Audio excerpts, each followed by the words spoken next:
প্রস্তাবিত বাজেট নিয়ে আলোচনার জন্য আমাদের সঙ্গে যুক্ত হচ্ছেন সাবেক তত্ত্বাবধায়ক সরকারের উপদেষ্টা অর্থনীতিবিদ হোসেন জিল্লুর রহমান। হোসেন জিল্লুর রহমান, বিএনপি সরকারের প্রথম বাজেট পেশ হলো সংসদে। কেমন হলো এবারের বাজেট? ব্যবসা বান্ধব না জনবান্ধব? আপনার বিশ্লেষণ জানতে চাই। বাজেট তো সবে পেশ হলো, সুতরাং সার্বিক একটা বক্তব্য দেওয়া এখনো মনে হয় সময় হয়নি। বাট প্রাথমিক পর্যায়ে আমি বাজেট বক্তব্যটা পড়ে দেখলাম।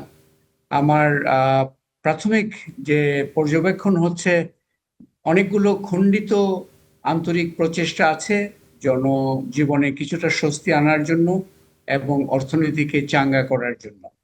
তবে আমি শব্দ যেটা ব্যবহার করলাম, এগুলো হচ্ছে আন্তরিক এবং খণ্ডিত অনেকগুলো আলাদা আলাদা করে, যেমন আয় মুক্ত কর সীমা বাড়ানো, আহ, সেটাকে আপনার উৎসে করকে অগ্রিম করে রূপান্তরিত করা, আপনার কিছু যেমন নিত্যপণ্য দ্রব্য এবং প্রচুর স্বাস্থ্য স্ট্যান্ড, ডায়ালিসিস মেশিন ইত্যাদির উপর কর একটু কমানো, এগুলো বেশ কিছু খণ্ডিত খণ্ড খণ্ড অনেকগুলো আন্তরিক প্রচেষ্টা আছে, যার মধ্যে বোঝা যায় যে স্বস্তি দেওয়া এবং অর্থনীতিকে চাঙ্গা করার একটা চেষ্টা আছে।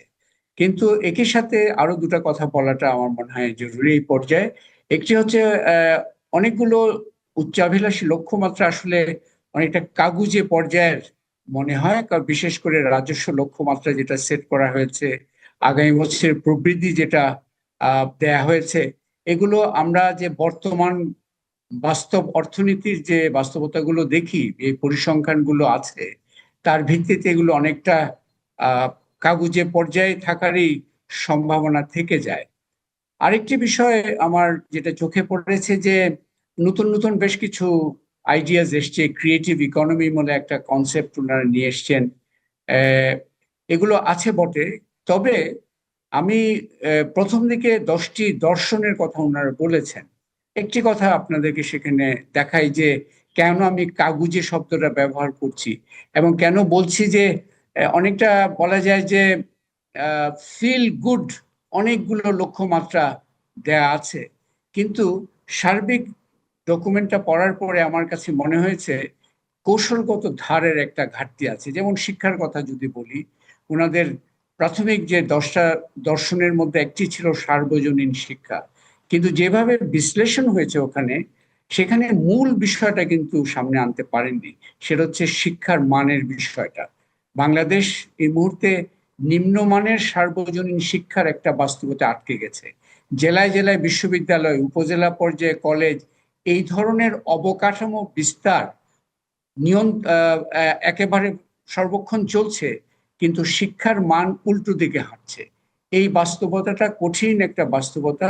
সেখানে কৌশলগত চিন্তার যে ধার, সেটার একটা অনুপস্থিতি দেখেছি। স্বাস্থ্য খাতেও অনেকগুলো ভালো উদ্যোগের কথা বলা হয়েছে, কিন্তু সেখানেও আমি যদি ইউনিয়ন পর্যায়ে প্রাথমিক স্বাস্থ্য সেবার কথা বলি, ওনারা একটা আধুনিক স্বাস্থ্য কেন্দ্রের কথা বলেছেন।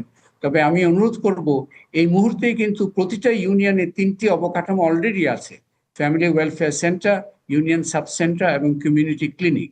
এই যে যেগুলো অলরেডি আছে, সেগুলোকে সমন্বিত করে কিভাবে একটা প্রাথমিক স্বাস্থ্য সেবা গড়ে তোলা যায়, সেখানে নজর দেওয়া দরকার। নতুন অবকাঠামোর দিকে আমাদের বাজেট যারা বানান, কন্ট্রাক্টর যারা, এবং যারা সেবার দিকে নজর নয়, নতুন অবকাঠামো তৈরিতে আগ্রহী, তাদের সেদিকে বেশি নজর থাকে।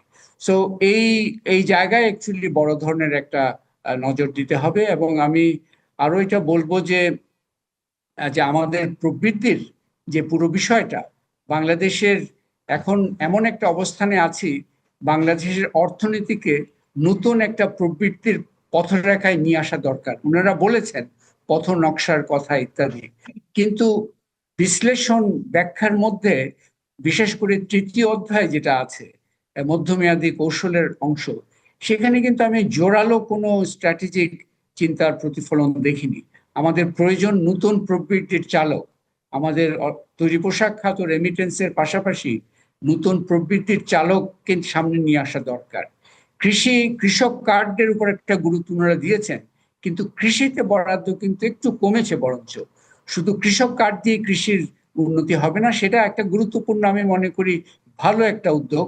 এই যে 2,500 টাকা করে 42.5 লাখ কৃষক টাকা পাবেন প্রতি বছর, সেটা একটা গ্রামীণ অর্থনীতিতে একটা ক্যাপিটাল ফ্লো হবে, সেটা ভালো কথা। কিন্তু ওভারঅল কৃষিকে সেইভাবে খাত হিসাবে যে গুরুত্ব দেওয়ার কথা, সেটার কিন্তু একটা আমি ঘাটতি দেখেছি।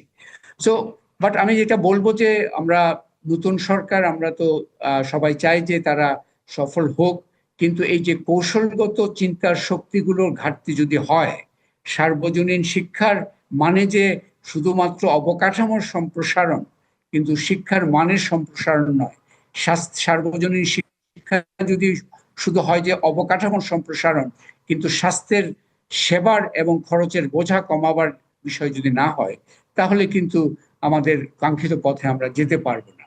আমাদের অর্থনীতির যেই বিকাশ ঘটা দরকার, সেই পর্যায়ে আমাদের যাওয়া দরকার। তবে যেটা বললাম, এটা একটি প্রাথমিক পর্যবেক্ষণ এবং আন্তরিক প্রচেষ্টার অনেক খণ্ড খণ্ড উদাহরণ আছে। আমি তাদের সেটার জন্য সাধুবাদ জানাই, এবং আমি আশা করব অর্থমন্ত্রী, তার টিম এবং পুরো সরকার, তারা যেন তাদের এই যে কৌশলগত শক্তির জায়গাটার যে একটা প্রয়োজন, সেটা অনুধাবন করবেন। বাজেট দিয়েছেন বটে, বাজেটে আরো পরিবর্তন আসতে পারে, জি বাস্তবায়নের পথে জি তারা যেন এই বিষয়গুলো মাথায় রাখেন, জি সেদিকে আমি নজর জি দেওয়ার জন্য জি অনুরোধ করব। জি জনাব ধন্যবাদ। হোসেন জিল্লুর রহমান, অনেকগুলো চ্যালেঞ্জের কথা আপনি বললেন, জিডিপি বৃদ্ধি সহ। আমরা আশা করি যে আপনি যে আশাবাদ ব্যক্ত করেছেন, যে বিশ্লেষণ করেছেন, সেই আশাবাদ যাতে পূরণ হয় এই বাজেটের মাধ্যমে। আপনাকে অজস্র ধন্যবাদ জনাব হোসেন জিল্লুর রহমান।